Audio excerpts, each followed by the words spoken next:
Beleza, pessoal? Então, essa é a aula 1, a gente já vai fazer exercício. Então, né, o PMBOK traz isso na aula 1, a diferença entre os projetos tradicionais e os projetos ágeis e os híbridos. Beleza? No PMBOK capítulo 2, ele fala então do ambiente de projeto. O ambiente de projeto, então, está preocupado, né? O escritório de projeto, então vamos lá, visão geral do ambiente de projeto, os fatores da empresa, né? Os ativos da organização, os seus sistemas organizacionais, na parte de elementos do gerenciamento, os seus sistemas organizacionais na parte de estruturas de governança, principalmente para projetos grandes, né? As estruturas organizacionais, a gente vai ver matricial, mista, funcional, híbrida, né?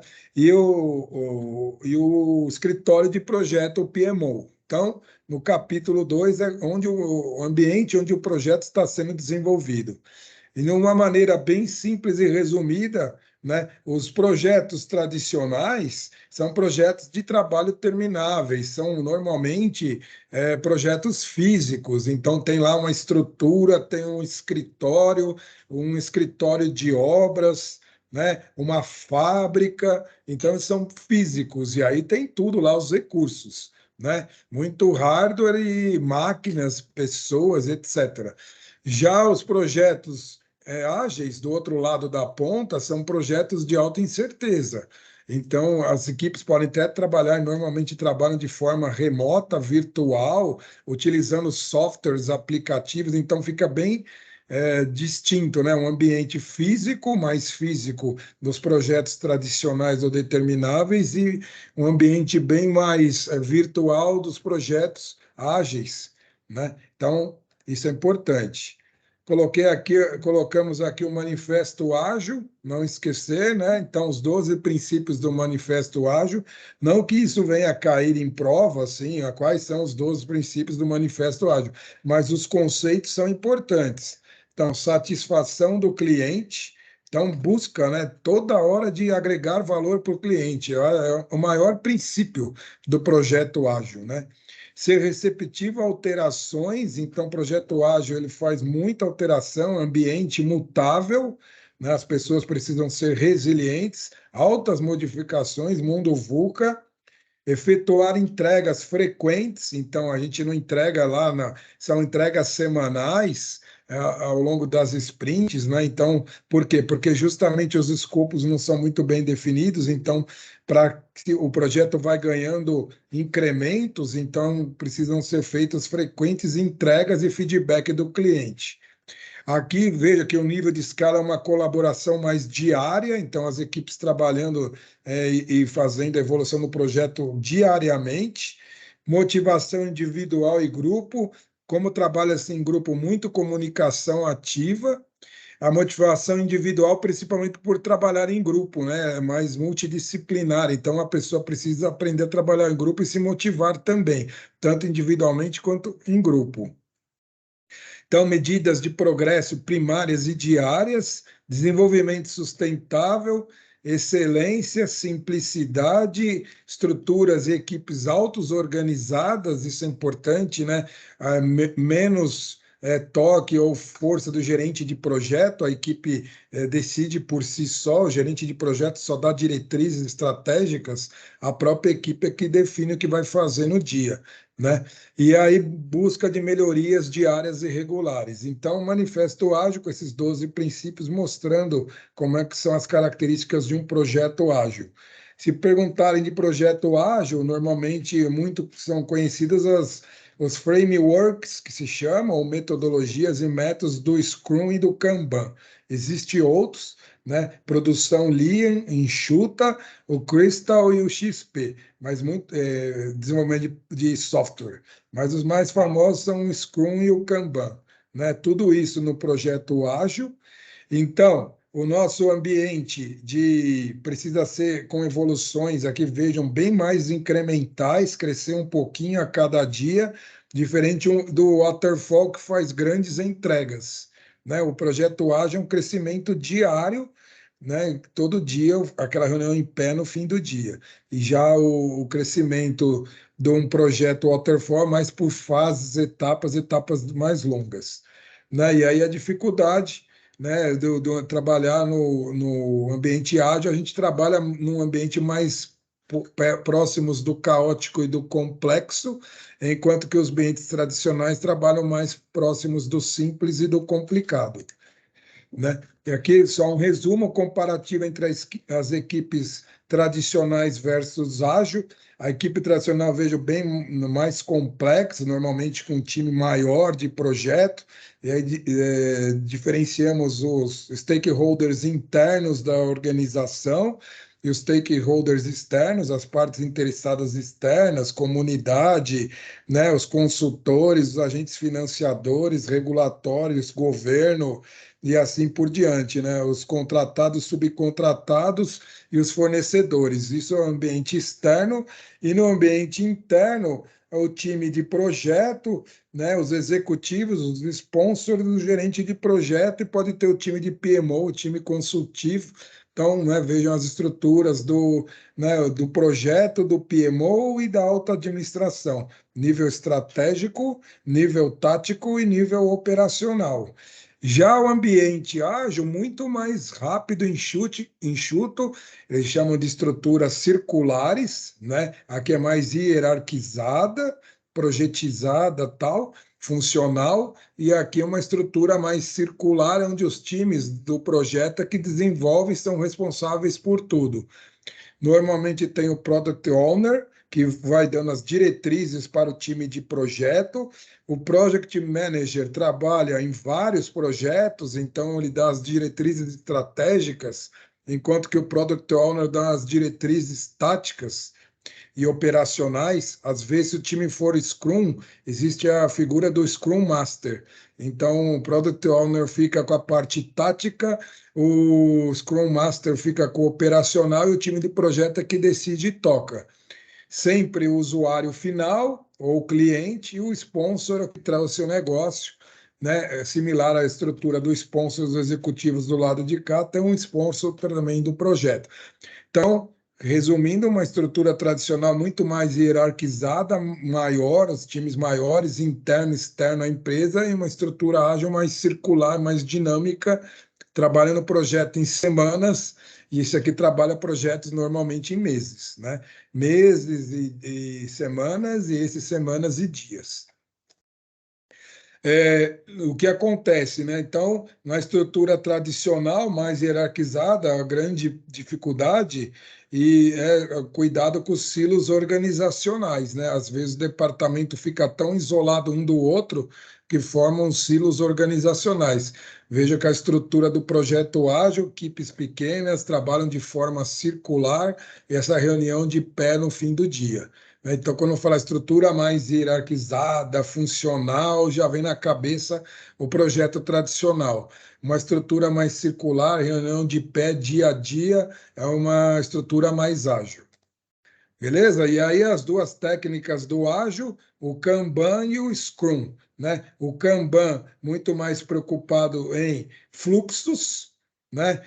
Por etapas do projeto, e o Scrum vê gargalos aqui. Então, os dois veem gargalos, né? Esse aqui, como é que tá? Esse painel Scrum aqui é um ciclo inteiro de um projeto, né? Que é o sprint. Esse aqui pode ficar mais tempo na parede para olhar gargalo, e esse aqui é para ver a atividade do dia a dia, tá? Mas é muito comum, e existem os projetos híbridos, né? Para a gente não esquecer, quando cai um projeto híbrido, ele tem característica tanto de ágil quanto preditivo.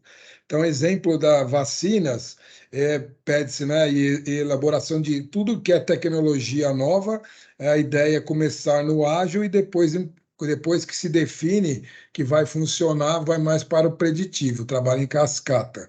Existem outros, né, implantações de tecnologias podem ser ágil e preditivo em paralelo, né? Então, ciclo, faça aquilo que eu digo para vocês, né, aquele cronograma macro, e trabalha ali na semana no ágil. Então, trabalha no mensal no preditivo e na semana no ágil. Aí trabalha assim em paralelo, tá?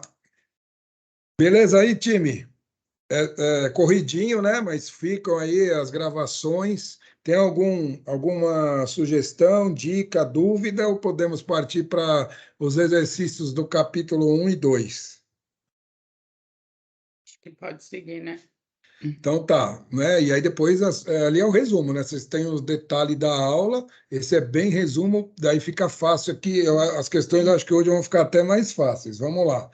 Então, a primeira aqui, tudo sorteado lá, recordando que tem 3.000 questões, dispusemos 3.000, a gente coloca lá no software e ele vai gerando aqui, né? A gente agora colocou por capítulo, mas ele vai gerando, né? Então, vamos lá. Durante o planejamento do projeto, então, estamos na fase de planejamento. Teoricamente, não se deve executar nada, né? Depois que o projeto foi aprovado, o projeto entra na fase de planejamento.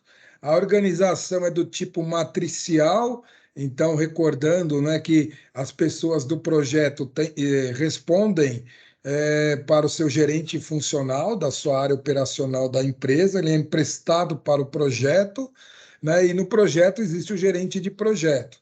Então, uma empresa, uma indústria grande vai fazer um projeto novo, normalmente coloca uma parte da equipe que vem lá das áreas funcionais, a turma de manutenção, a turma de operação, etc. Então, a organização é do tipo matricial. Então, a força do gerente do projeto é média. Aí, se for uma matricial forte, assim, ou seja, fala assim, ó, o projeto é muito importante para a organização, é estratégico, então dão mais forças para o gerente de projeto. Ah, o projeto ali é só de uma melhoria da linha. Então a estrutura fica matricial fraca, porque o gerente funcional tem mais força, porque a linha não pode parar de qualquer jeito. Então, lembrando que a estrutura matricial, né? Então, um membro da equipe responde tanto para o chefe funcional quanto o gerente de projeto, sendo matricial, média ou fraca. O gerente de projeto determina que são necessários, ele está precisando de recursos adicionais. Então, a estrutura é matricial, ainda está no planejamento, não está em execução, e ele já verifica na fase de planejamento que não, aqueles recursos que serão alocados para o projeto não serão suficientes. Então, para quem que ele já tem que pedir esses recursos, lembrando que estamos na fase de planejamento do projeto, numa estrutura matricial, no processo, na matéria de alocação de recursos, né? Ele vai pedir recursos para o gerente funcional. B, ele vai pedir recursos para o patrocinador do projeto. C, para o gerente do escritório de projeto PMO, ou ele vai pedir recurso para a própria equipe. Então, ele é uma estrutura matricial, ele vai lá no gerente funcional e pede mais recurso, ele vai no patrocinador do projeto, no gerente do PMO e da equipe. Então, 30 segundinhos.